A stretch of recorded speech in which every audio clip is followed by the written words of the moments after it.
Olá, prezados ouvintes do Conabiomar 2018. Eu sou o Luiz Felipe Maiorga, médico veterinário, mestre em ciência animal pela Universidade Vila Velha e diretor-presidente do IPRAM, Instituto de Pesquisa e Reabilitação de Animais Marinhos. Vamos falar sobre os animais marinhos. A reabilitação são animais que a gente, quando estiver prestando atendimento, vão estar fora do ambiente deles natural. E esse ambiente nosso artificial ele vai gerar muitos problemas, muitas inadequações. Então, uma ave que deveria estar num ambiente que está sempre se reciclando, vai estar num ambiente saturado de excretas, de fezes no chão. Ou, às vezes, um animal também, uma ave que deveria estar num ambiente aberto, com o ar circulando, vai estar num ambiente fechado, com o ar estagnado. Então, trazer um animal silvestre para o cativeiro sempre implica em fazer alterações nesse cativeiro, né? Não é como manter um cão ou um gato, ou um animal de produção em cativeiro. E os animais marinhos são um desafio ainda maior do que os animais silvestres terrestres, vamos dizer. Então, nessa imagem aqui, nós temos um atobá. Ele está no ambiente natural dele. Ele está com a postura ereta sobre as duas pernas. Está com as penas bem ajustadas, com as asas recolhidas. E aqui a gente pode ver essa imagem de um pinguim encalhado. Então, olha a diferença. O animal está caído, prostrado. Ele está deitado sobre o próprio peito. Então a gente vê que esse animal ele não está em condições de viver no ambiente natural. Ele vai ser predado, ou ele vai a óbito naturalmente se ele não tiver uma intervenção. Quando a gente decide levar um animal para reabilitação, a gente tem que começar certo desde o início. Algumas pessoas, elas bem intencionadas, querem ajudar e fazem coisas, procedimentos que vão prejudicar esse animal e eles vão chegar para a gente com muito menos chance de sobrevivência. Então, como ajudar uma ave marinha debilitada na praia, inclusive os pinguins? A gente vai manter esses animais num ambiente seco e aquecido. A gente pode colocar ele numa caixa de papelão. A gente não vai molhar esse animal. Não vamos passar de mão em mão para fotos, Isso é mais para a gente orientar os banhistas, as pessoas no local. Isso vai estressar o animal, pode levar ele a óbito. E não colocar pinguins no gelo, Qualquer animal, mas o pinguim ele tem essa atração, na mente das pessoas pelo gelo. Então tem mais tendência a sofrer com esse procedimento. Nunca, nenhum pinguim que foi colocado no gelo, chegou pra gente vivo, sobreviveu. Então o gelo vai diminuir a temperatura corporal deles, vai diminuir muito as chances de sobrevivência. Por que a gente tem que manter essas aves secas, e aquecidas de preferência? As aves marinhas, elas são animais homeotérmicos, certo? Então elas têm a temperatura própria, não é a mesma do ambiente, e para manter essa temperatura elas têm vários recursos. Então ela tem um colchão de ar, uma camada de ar entre as penas e a pele, que é mantida pela impermeabilidade das penas também. Algumas aves têm isso mais desenvolvido, outras menos, mas essa impermeabilidade torna as penas dessa ave uma capa, então as gotas de água caem e não penetram. E aí, além disso, algumas aves marinhas mais oceânicas, como pinguins ou procellariformes, eles vão ter mais gordura também. Então, são animais atléticos, mas eles têm uma camada de gordura considerável. E quando eles estão debilitados, independente da causa da debilidade, seja uma doença, uma agressão, um trauma qualquer, geralmente elas estão com problemas de impermeabilidade. Então, elas estão começando a sentir frio.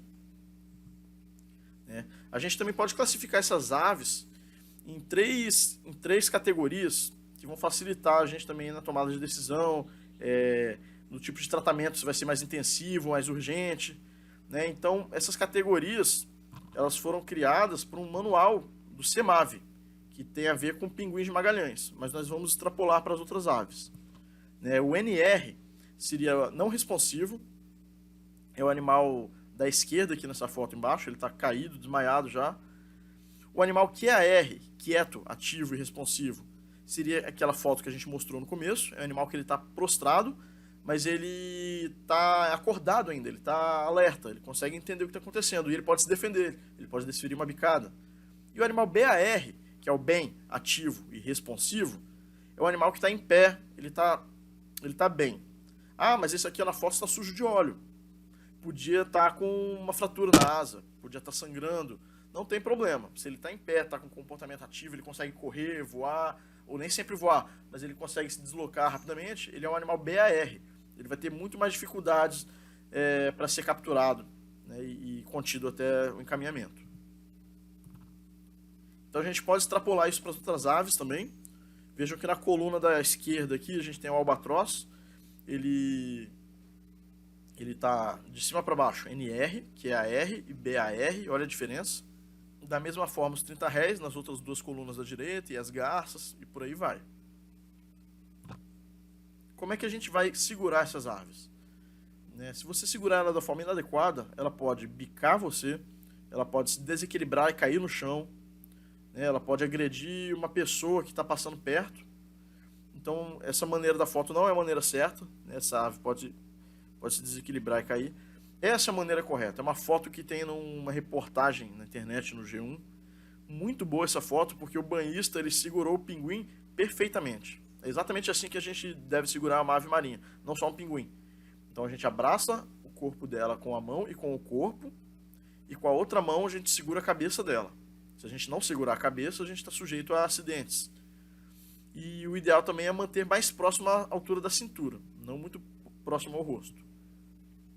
E aí você captura essa ave, você pode proporcionar aquecimento improvisado, com o que você tiver em casa, um cobertor, uma lâmpada incandescente, pode colocar jornal também forrando a caixa. Mas o ideal é que o seu animal seja transferido o mais rápido possível para um centro especializado na sua região, no seu estado. Então, nesse local, ele vai poder receber o aquecimento com recursos. E aí sim, colchão térmico, aquecedor elétrico e o que mais for necessário. As aves chegando no centro de reabilitação, elas vão passar pela triagem. Então vai ser aferida a temperatura, auscultada, vai ser procuradas lesões no corpo, o exame externo, elas vão ser pesadas. Deve-se olhar a cavidade orofaríngea para ver se tem alguma lesão, um anzol, um espinho. Nessa imagem aqui, o nosso veterinário está palpando a asa da ave, para ver se não tem nenhuma fratura, nenhum rompimento de ligamento. E aí algumas aves elas são muito boazinhas, podem colaborar com a triagem, e outras não. Então essa ave aqui, ela estava muito brava, esse bico dela, o atobá grande, ele tem um grande potencial de causar lesão em quem está manuseando. Então ele, mesmo debilitado, mesmo sem conseguir ficar em pé, ele teve que ser pesado nessa caixa. A alimentação desses animais no início vai ser pastosa, porque como eles estão debilitados, se a gente dá um peixe inteiro, eles vão começar a gastar muita energia para fazer a digestão. Então a gente facilita a digestão dele, a gente já faz a primeira parte, mecânica, de triturar. E aí ele já está com caminho livre para fazer a digestão química. E aí essa alimentação pastosa ou líquida, hidratação via oral, ela vai ser feita com sondas. Então é uma sondagem oral, é um procedimento que deve ser feito por equipe treinada, tá? Não pode ser feito de qualquer forma. A pessoa tem que saber exatamente o que ela está fazendo para não fazer uma falsa via, para não colocar alimento nos pulmões da ave e levar ela a óbito. Medidas de segurança, A equipe que está manuseando tem que proteger o rosto e os olhos, segurar a ave na altura da cintura, já falei isso antes, nunca próximo ao seu rosto, e planejar os procedimentos para conter a ave pelo menor tempo possível. Então você não vai pegar a ave e ficar pensando, tá faltando material, tá faltando termômetro, pega lá, ixi, esqueci de pegar tal coisa. Enquanto isso a ave está na sua mão, está estressando, está aquecendo e está aumentando as chances de óbito. Então a gente vai planejar todos os procedimentos, estou com tudo na mão, o material está todo pronto, vamos pegar a ave, fazer o que tem que fazer no menor tempo possível e liberar ela de novo no recinto. Tá? Depois que as aves passam por essa fase de cuidados intensivos, elas podem ser levadas para recintos externos, se a temperatura corporal estiver estabilizada, se ela já estiver fazendo comportamentos de preening, que é a impermeabilização das penas, esse comportamento é quando ela pega o óleo da glândula oropigiana, que fica na parte dorsal da cauda, e começa a espalhar no próprio corpo, com o bico. A gente chama de preening, e isso mostra que a ave já está ativa e que ela já está cuidando das próprias penas. Então ela já está caminhando para ter um maior controle sobre a sua própria temperatura. Alguns recintos podem ter maior quantidade de água. Nesse recinto aqui a gente fez uma ilha para esses 30 réis. Então ele voava, nadava, igual um patinho mesmo, ele nada, e depois voava e subia na ilha de novo. Esse aqui era um piro-piro, Hematopus palliatus. Ele era muito estressado e ele estava desenvolvendo lesões nos pés já. Então uma ave que está sempre andando na areia, no costão rochoso, na restinga. Então, nessa foto aqui, a gente pode ver que a gente fez uma camada de areia fina e outra de cascalho pequeno e um cascalho maior para ela escolher onde ela querer pisar, né? E não adianta colocar piscininha para ela, que não é uma ave marinha que vai ficar nadando, né? Então a gente fez uma bandeja com água rasa para ela poder se alimentar, beber água. Às vezes, né, você vai ter que separar os animais, mesmo que sejam da mesma espécie, porque eles podem estar brigando entre si, né? E quando são de espécies diferentes, aí que sim, que é muito importante separar. Então eles podem ter um comportamento agressivo uns com os outros. Então aqui nessa imagem a gente tem uma fragata e 3 atobás. Aqui um albatroz separado de um atobá. E aí quando o animal está nessa área externa, a gente vai evitar o manejo desnecessário. A gente vai fazer a limpeza diária, 2 vezes se necessário. Se manter recinto sujo, vai ter problema para o animal. Tem que ter atenção para excesso de peso.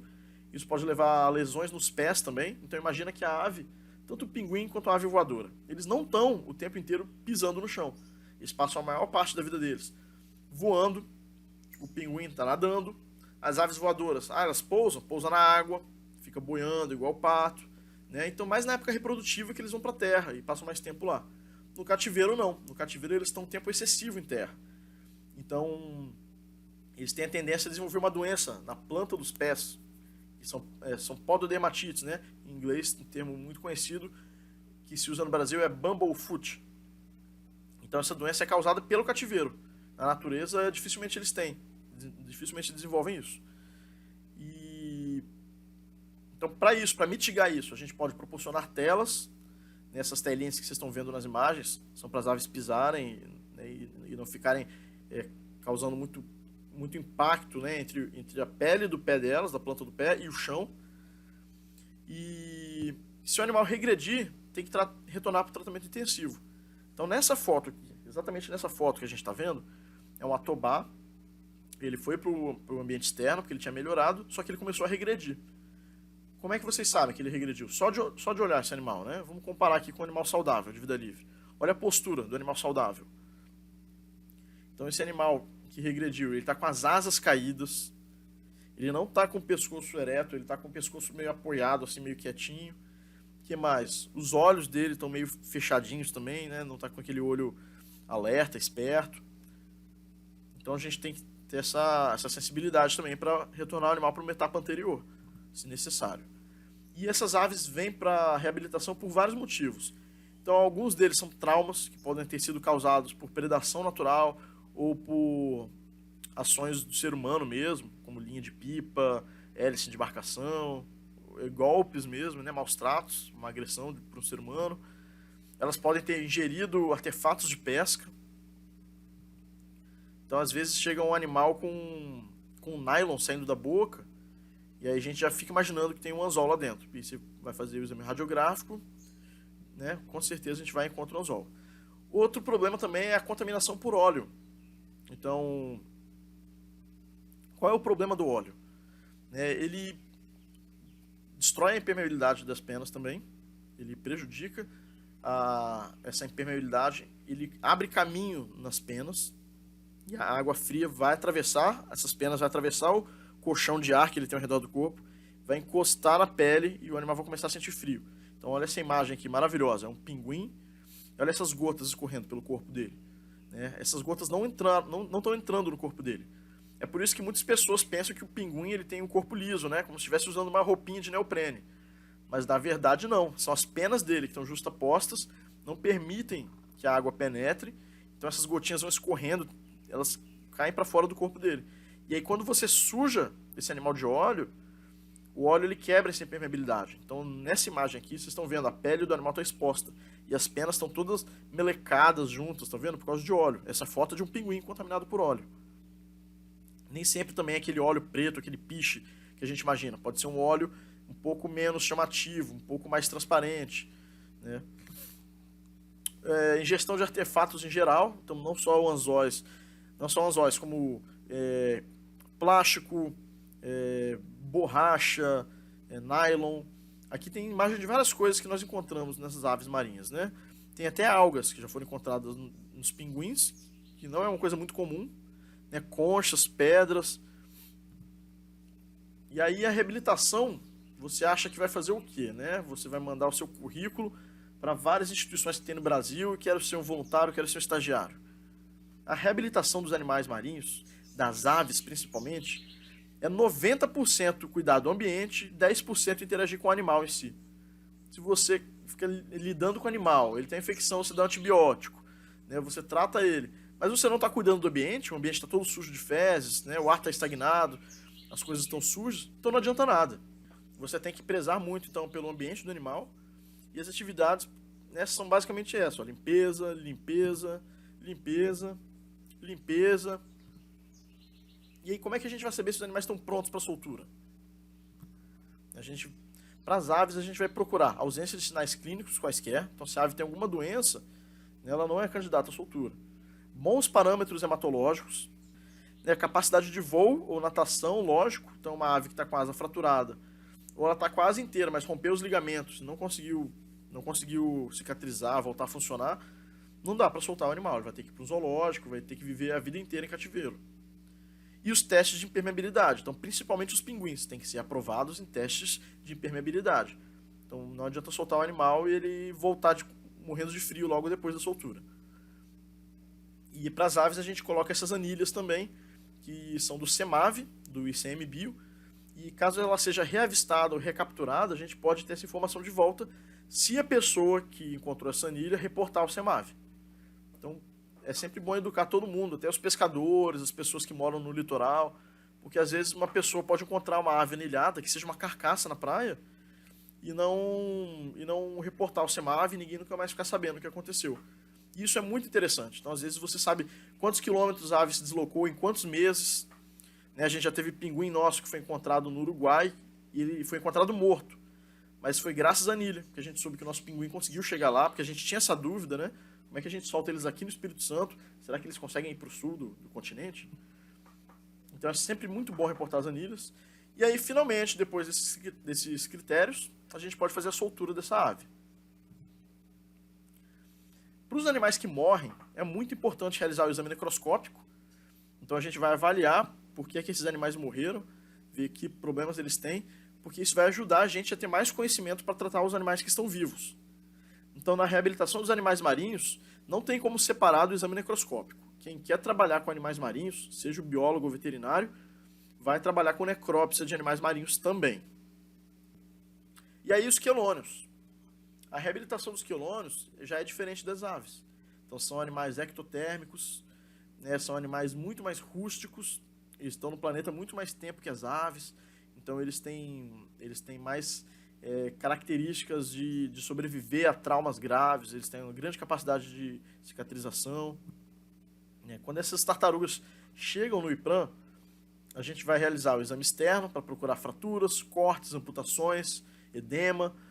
A gente vai fazer a primeira hidratação nela, intravenosa ou subcutânea, e vai procurar sinais de afogamento. Então, enquanto o veterinário está fazendo o exame físico do animal, o biólogo ele vai pensar na parte da história natural e da interação com o ser humano, com as atividades antrópicas no oceano. Né? Quais são os sinais de afogamento? O animal pode estar com edema, ou então o histórico dele, a pessoa que entregou falou, ele estava numa rede, mas estava há pouco tempo, será? Às vezes ele passou a noite na rede, ficou se afogando. Né? Às vezes o animal ele tem marcas de rede, eu vou mostrar mais adiante. Então é sempre um trabalho conjunto, um trabalho em equipe, entre as várias áreas do conhecimento. Muitas vezes a gente recebe a tartaruga assim, nesse estado de caquexia, né? Um animal muito magro, que você vê os contornos ósseos, são casos mais difíceis de recuperar. No começo, assim como as aves, as tartarugas não vão para a água direto, para o tanque.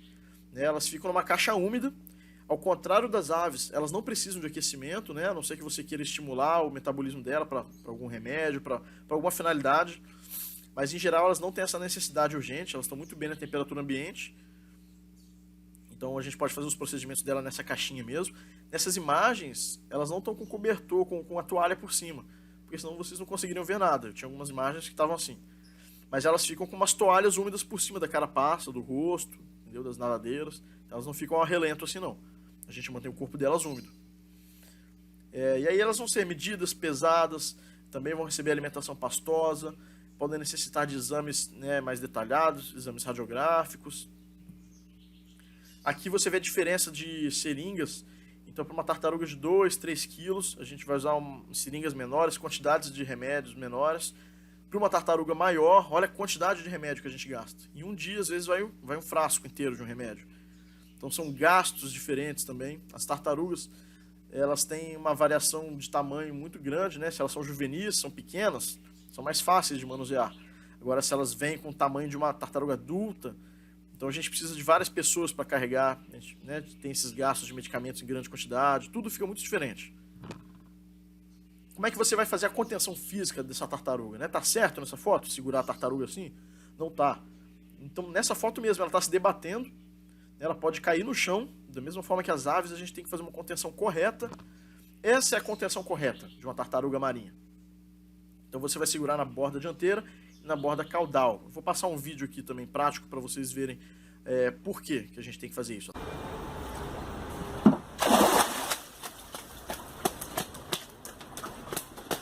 Qualquer outro lugar que estiver segurando, ela vai machucar. Se você estiver segurando nas bordas, ela vai te machucar.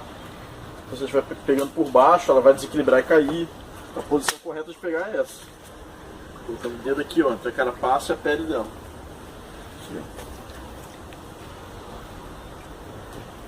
E aí, quais são as causas, né, para a entrada dessas tartarugas na reabilitação?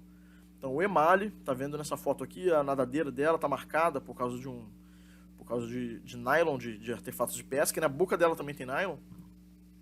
Aqui outras fotos também de tartarugas que foram feridas porque ficaram presas nas redes, né? Isso é o emale. Ingestão de anzóis, então às vezes a tartaruga ingere um anzol de pesca, e aí o problema não é nem o anzol, o problema é o nylon que está preso no anzol, e lá para o trato gastrointestinal dela e causar problemas sérios, pode levar ao óbito. Então a gente vai ter que fazer procedimentos, né? Vai ter que anestesiar o animal para fazer a remoção desse anzol. E aí vai ter que ser às vezes no centro cirúrgico, até fora do centro de reabilitação, dependendo do tipo de procedimento que vai ser feito. Elas também podem dar entrada com infecções respiratórias, então a gente vai ter que tratar com nebulização. Nessa foto aqui vocês podem ver um equipamento muito sofisticado, né? Um nebulizador específico de tartaruga que a gente importou de fora do país, né? Não, uma garrafa PET. A gente improvisou para fazer a máscara, né? Para encaixar a cabeça do animal. Elas também podem dar entrada por causa de colisão com embarcações. E aí, nesses casos, se for muito grave, lógico, o animal vai a óbito, mas em alguns casos parecem graves e elas sobrevivem. Então é um animal que ele tem uma grande capacidade, né, de resistir a esse tipo de trauma. E aqui um exemplo da grande capacidade de cicatrização das tartarugas marinhas. Então essas 3 fotos aqui são do mesmo indivíduo, né, ao longo de dezembro, fevereiro e junho. Ela conseguiu cicatrizar essa grande lesão que ela tinha aqui na mandíbula, na parte ventral da cabeça. Interação com lixo nos oceanos. Então esse é um caso bem emblemático aqui que a gente recebeu no IPRAM. Essa tartaruga ela era deformada. Ela não tinha nenhum artefato preso nela, mas a gente não entendia por que ela era deformada. Então você vê essas marcas na carapaça dela. Ela cresceu de uma forma irregular. E aí a gente pegou um fio mesmo, um fio elétrico. Nessas fotos ela já está morta, tá? E a gente foi e colocou nos sulcos que cresceu no corpo dela. E a gente concluiu que ela cresceu presa em alguma linha, em alguma estrutura que foi deformando o corpo dela. Então, muito triste isso, né? Um animal que tinha potencial para estar se reproduzindo, perpetuando a espécie, ficou preso nesse artefato e foi neutralizado aí. Outro problema das tartarugas marinhas, quando elas vão para a reabilitação, são a presença de tumores. Esses tumores podem ser fibromas, fibropapilomas. Acredita-se que sejam causados por vírus, mas o gatilho para esses vírus funcionarem e causarem esses tumores nas tartarugas é a imunossupressão das tartarugas. Se o sistema imune delas não está adequado, se elas estão com baixa capacidade de responder, elas vão deixar esse vírus prosperar e crescer, fazer crescer e desenvolver esses tumores na pele dela. E por que uma tartaruga estaria com o sistema imune debilitado, né? Incapacitado? Pela poluição. Então tem vários estudos, Brasil afora, mundo afora, que vê uma relação. Eles veem uma relação entre o local onde as tartarugas estão com tumores e a poluição. Aqui no Brasil mesmo, aqui no Espírito Santo, vamos lá. A gente recebe muita tartaruga com tumor. Na Ilha da Trindade, a 1.200 quilômetros daqui, a leste, em direção à África, não tem nenhuma tartaruga com tumor. Elas são migratórias, são, mas nessa fase de vida das tartarugas juvenis, elas estão concentradas aqui no oceano, especificamente essa espécie, a tartaruga verde, que é a Quilonemidas. Então, como elas estão concentradas no litoral brasileiro, elas estão mais sujeitas ao efluente das cidades, né, que vem com um grande leque de poluentes. Então, é uma teoria, uma hipótese que faz bastante sentido. Né? E aí a gente tem que fazer remoção também desses tumores com o animal anestesiado. Então, se esse tumor cresce nos olhos, não adianta eu engordar a tartaruga e soltar, sendo que o tumor vai continuar crescendo e ela vai ficar cega. Né? Então a gente remove os tumores que forem possíveis. Aqui um caso bem extremo. Então veja esse tumor aqui, crescendo no pescoço dela, foi removido. Depois de um tempo ela cicatrizou o pescoço e pôde ser solta. E aí todo o material das tartarugas com tumor na reabilitação tem que ser separado, até a fita para medir. Então os vasilhames, né, as sondas, as seringas, as pinças, os termômetros, tudo que você for usar, qualquer coisa que você for usar na reabilitação de tartarugas marinhas, você tem que ter duas versões, uma para as tartarugas com tumor e uma para as tartarugas sem tumor, para você reduzir o risco de contaminar as que não têm tumor. E aí só após essa estabilização elas podem ir para os tanques profundos. E aí sim, nesses tanques profundos elas vão se alimentar melhor, né? A gente pode dar peixes, a gente pode dar crustáceos, a gente pode dar algas, então vai depender da espécie da tartaruga, né? Em geral, a tartaruga oliva, careta, que é a cabeçuda, a de pente, elas são carnívoros, então elas vão comer lulas, crustáceos, peixes. Já a tartaruga verde, a Quilonemidas, ela começa o ciclo de vida dela onívora e vai ficando mais herbívora conforme vai ficando adulta. Então na reabilitação a gente tem que ter as duas coisas para fornecer para elas, algas e peixes. E aí aqui uma imagem da nossa equipe, separando as algas para fornecer para as tartarugas. É interessante que quando a gente está separando as algas, nós encontramos fragmentos de plástico muito bem camuflados no meio delas. Então essas algas têm que ser triadas duas vezes. Uma, quando são recolhidas na praia, são triadas, são limpas e congeladas em grupinhos, em sacolas. E quando você vai fornecer o animal e descongela, você também tem que triar de novo antes de dar. Porque às vezes você deixou passar um pedaço de plástico. Então se pra gente é difícil detectar o plástico no meio dessas algas, imagina para as tartarugas, quando as algas estão no mar, lá, já misturado com nylon, plástico. Né? Isso explica a ingestão delas, desses detritos de origem humana. E aí para fazer a soltura dos animais, o que a gente espera? O controle da própria flutuabilidade. Então se o animal está flutuando e não consegue afundar, não dá para fazer a soltura, né? Bons parâmetros sanguíneos.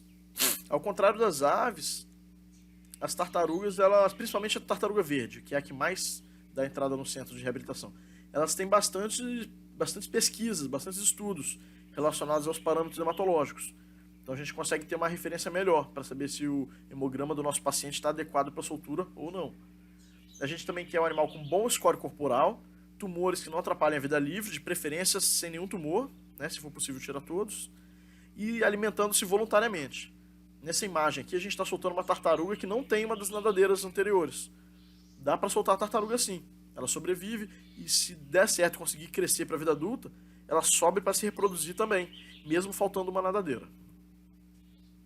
Então aqui no Espírito Santo a gente tem o prazer de fazer a devolução à vida livre, junto com o Projeto Tamar. Então ele faz uma bonita atividade de educação ambiental, né, pode conscientizar a população, e aí fala quais são os problemas que levaram essa tartaruga à reabilitação. Então é sempre um evento muito interessante. E da mesma forma, os exames necroscópicos são muito importantes. Então você estudando as tartarugas que morrem, você consegue saber, né, como você pode melhorar o atendimento das que estão vivas. Nessa imagem aqui a gente mostra como é que a gente remove o plastrão delas. E é sempre muito importante, né, na necrópsia das tartarugas, peneirar o conteúdo intestinal. Então quando a gente faz essa filtragem, a gente encontra os fragmentos de plástico, né, a gente consegue fechar esse diagnóstico. Às vezes o plástico está tão misturado às fezes que se você não investigar muito bem, você não vai diagnosticar. Você vai falar, não sei por que esse animal morreu. Né, e às vezes está lá o plástico.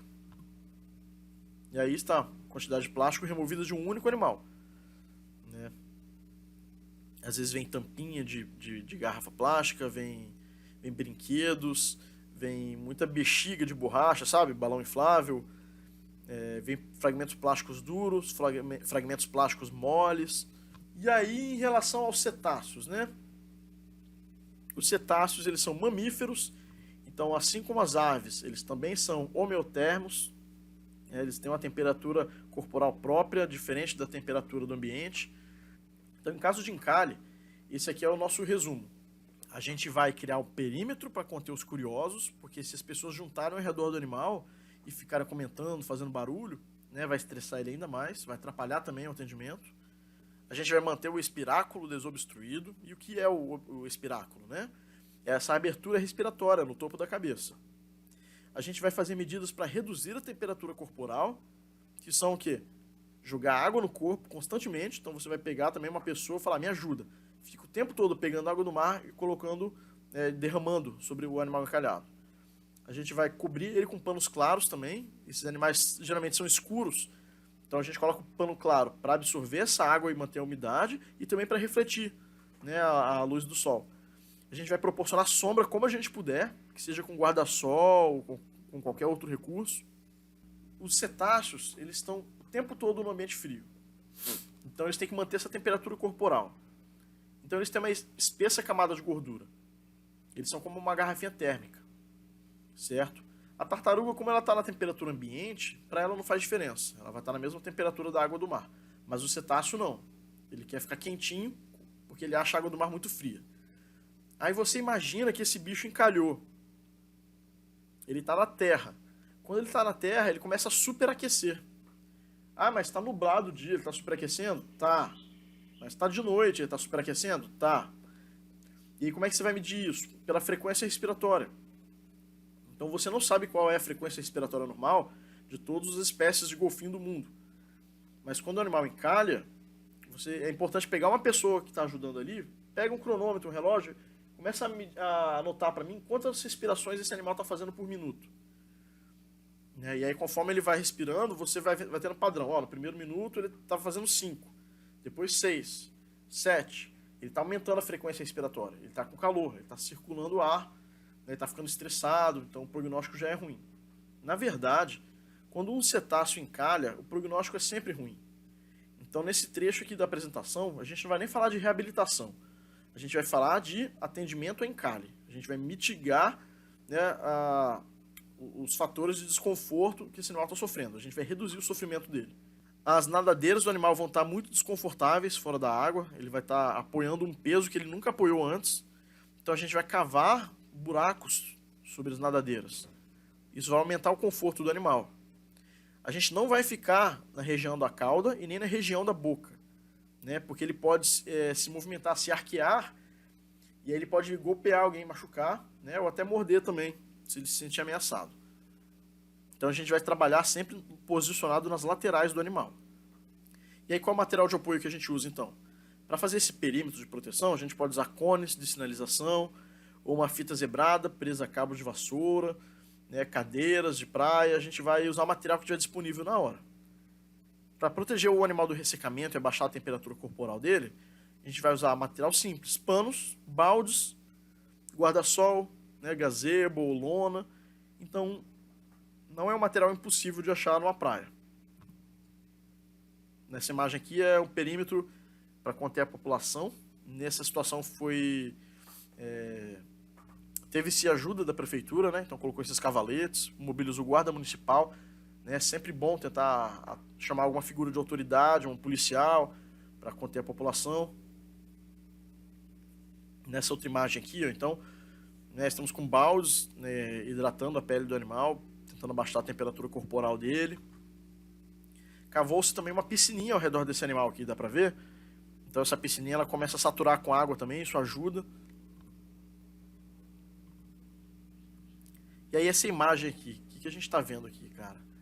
Essa imagem estava no jornal uns anos atrás, de uns banhistas que resgataram um golfinho. Esse golfinho estava preso numa rede, então eles tiraram ele da rede e pegaram ele e devolveram para o mar. Ótimo, foi muito bom, né? Todos somos muito gratos a eles. Só que, de boa vontade, eles não sabiam fazer os procedimentos corretos. Então, só nessa imagem aqui a gente vê uma coisa errada, que é puxar o animal pela cauda. né? Você nunca vai tracionar um cetáceo, nunca vai arrastar, puxar um cetáceo. Você pode causar lesões sérias na coluna. Eles também estão levantando a cauda e isso impede a respiração do animal. O espiráculo dele está embaixo da água, tá vendo? Então, se ele quiser respirar, ele não consegue. Está aumentando o estresse do animal também, fazer esse tipo de manuseio. E além disso, puxar o animal pela cauda assim, vai causar lesão nas nadadeiras. Então imagina que as duas nadadeiras peitorais dele estão no chão, estão na areia, estão sendo tracionadas como se fossem como se fosse uma enxada, entende? Então isso está fazendo lesões também. Nosso objetivo, né, quando for ajudar a reduzir o sofrimento de um cetáceo encalhado, é sempre manter ele num local com água mais profunda. Nem sempre isso é possível. Então, às vezes, ele encalhou num local que tem arrebentação muito forte. E a arrebentação, inclusive, está perigosa para as equipes trabalharem, né? Então, realmente, ele vai ter que ser removido de lá para um lugar mais adequado, para uma enseada próxima, ou para uma piscina que seja, né? Vai ter que ter sempre alguém com esse animal na água, sempre na lateral dele, nunca segurando na cabeça ou na cauda, né? Ou até duas pessoas que sejam. E aí essas pessoas vão ficar com frio, então você vai ter que também se revezar, vai ter que ter uma equipe, né, toda hora trocando quem está na água com o animal. A gente pode proteger a pele desse animal passando algumas pomadas, alguns ungüentos, né? O médico veterinário ele vai saber melhor em cada situação, mas o que é importante aqui nessa apresentação é que todo mundo lembre que nunca se deve passar protetor solar no cetáceo encalhado. Protetor solar é tóxico para esses animais. Então você vê uma foto, né, na internet, no site de alguma instituição, no Facebook, no Twitter, do animal sendo atendido, né, na praia, e você vê essas pomadas brancas. Aí você pensa, deve ser protetor solar. Não, não é. Nunca passe protetor solar no cetáceo encalhado, ok? A gente pode também fazer a reidratação desse animal, ou administrar uma papinha por via oral, usando uma sonda. Aqui nessa imagem aqui, a gente está usando um guarda-sol. Então, mesmo que o animal esteja na água, como ele está bem perto da superfície, ele vai estar sob influência da radiação solar, então tem que ter sombra também. Essa imagem aqui, olha o que o animal está fazendo, ele está arqueando a coluna toda. Quando um cetáceo em tratamento, assim, ele começa a arquear a coluna desse jeito, o prognóstico não é bom, tá? Provavelmente ele vai morrer. Então ele já está numa fase final, ele está muito estressado, e aí ele está fazendo esse arqueamento num esforço de agonia, né? Ele está com a musculatura já fibrilando também, ele está com uma musculatura bastante tensa. Então, quando o animal encalha, a gente tem que entender isso. Ó. No oceano, ele não está sofrendo a ação do próprio peso. E aí, quando ele encalha, ele começa a sofrer, né, com a força da gravidade. Ele começa a sofrer com o próprio peso, coisa que ele não sofria antes. Então, é um momento de muito estresse para o animal. Se você não conseguiu colocar ele na água, e ele está tombando, está num lugar meio instável, a gente vai evitar ficar empurrando ele. A gente não vai empurrar esse animal. Isso vai causar estresse a ele. Você vai dobrar outras estruturas, como a nadadeira peitoral, né? Então o certo é cavar. Tá vendo? A gente vai cavando e consertando a posição do animal. Aí ele começou a tombar muito para o outro lado, volta para o outro lado e cava de novo, né? E vai remodelando ele na areia.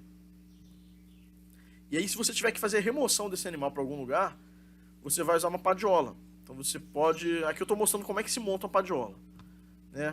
Você vai dobrar ela, passar as hastes, né, os cabos onde vai segurar, e ela tem que ter 2 furos para passar as nadadeiras do animal. E aí com essa padiola, você vai se aproximar do animal e vai colocar ele nela pela técnica do rolamento. Você vai rolando o animal para um lado delicadamente e vai encaixando a padiola dobrada. Depois você vai rolar o animal para o outro lado. E aí vai desdobrar a padiola. Você nunca vai pegar todo mundo e combinar de levantar o animal no ar e colocar na padiola. Isso aí também pode causar lesão na coluna, vai estressar muito. Ele pode se debater e mover as nadadeiras na hora de uma manobra dessa. Quando um cetáceo está movimentando as nadadeiras caudais, é muito perigoso. É muito perigoso mesmo. Né? E infelizmente, né, quase sempre esses animais vão a óbito.